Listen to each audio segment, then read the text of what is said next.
You think you know the story of ancient Rome, right? The epic rise, the spectacular collapse. But what if that's not the end of the story? What if I told you the Roman Empire got a sequel?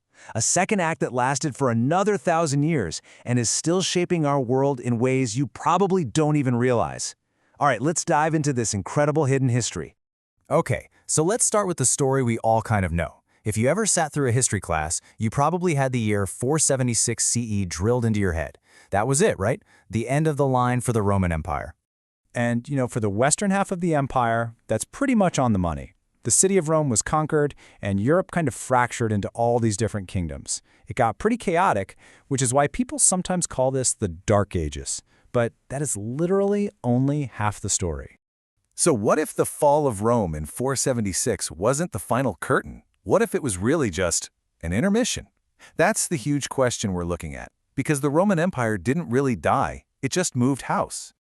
See, while the West was crumbling, the eastern half of the Roman Empire wasn't just surviving, it was thriving. This powerhouse became what we now call the Byzantine Empire, and it kept the flame of Rome burning for another full millennium. So you've got to be asking, how? How did the East pull this off when the West just imploded so spectacularly? Well, a huge part of the answer lies in its incredible capital city, Constantinople. I mean, seriously, it was all about location, location, location. Constantinople was planted right at the crossroads of Europe, Asia, and Africa. Every major trade route flowed through it, making the city incredibly wealthy. And on top of all that, it was on a peninsula, surrounded by water on 3 sides. It was a natural fortress. Good luck trying to attack that.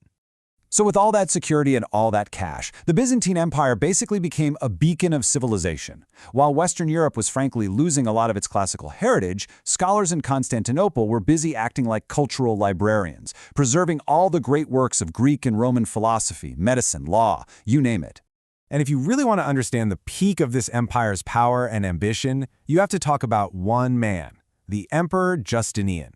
He takes the throne about 50 years after Rome's fall, and boy, did this guy have a vision. Justinian wasn't happy with just ruling the East. No way. His dream was to reunite the entire Roman Empire, to take back all those lost lands and make Rome whole again. But his most lasting achievement, well, it wasn't won on the battlefield. His greatest legacy was the Justinian Code. Now, just try to imagine having 1,000 years of Roman laws. They're scattered, they contradict each other. It's a total mess. Justinian basically told his top legal experts to collect, edit, and organize everything into one single coherent system. And this one act created one of the most important legal documents in all of history. And this wasn't just some big book of rules. It was the whole package. It had the code, which was all the useful laws still on the books, the digest, which summarized what legal thinkers thought about them, the institutes, which was basically Law 101 for students, and the novelli, a section for all the new laws passed after they finished. It was a complete legal framework. But, and this is a crucial detail, Justinian was not a solo act. He shared the throne with his wife, the Empress Theodora. And let me tell you, she was every bit his equal in intelligence, ambition, and, as we're about to see, ruthlessness. Get this, during a massive riot in the city, Justinian was literally ready to flee for his life. But Theodora stood her ground. She supposedly told him that royalty is a fine burial shroud, basically convincing him to stay and fight. He took her advice, sent in the army, and crushed the rebellion, killing about 30,000 people. Yeah, she was brilliant, and she was absolutely brutal. So Justinian in Theodora's reign really was the empire's golden age. But while all this was happening, a different kind of problem was simmering just beneath the surface, one that would eventually split the Christian world right in two. It all came down to a fundamental question of power. Who's the real boss of the church? In the West, the Pope in Rome claimed supreme authority over everybody.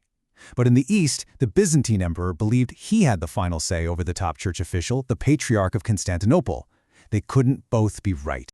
The tension finally just boiled over during something called the iconoclasm controversy. The Byzantine emperor Leo III decided that using religious images, or icons, was basically idol worship, so he ordered them all destroyed. Well, the Pope in Rome was horrified. He supported using icons, and he publicly condemned the emperor as a heretic. The gloves were off. So after centuries of growing further and further apart, this conflict was really the final straw. In the year 1054, the Christian Church officially split. The event is known as the Great Schism.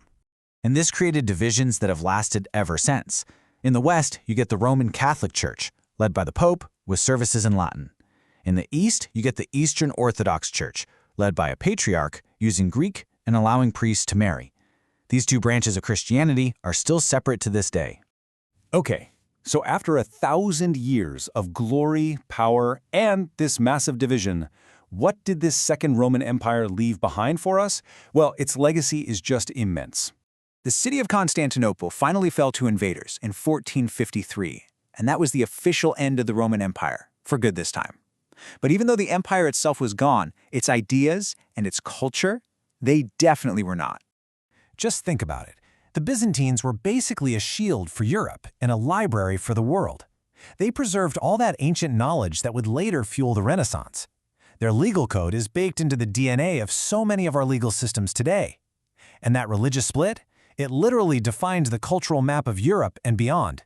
So when you really look closely, you see that this lost empire isn't lost at all. Its influence is woven into the very fabric of our modern world, from the way we write our laws to the way billions of people practice their faith. And that leaves us with a final thing to chew on. If a religious and cultural division from nearly 1,000 years ago is still so present, how might it be quietly shaping the conflicts, the alliances, and the politics of our world right now?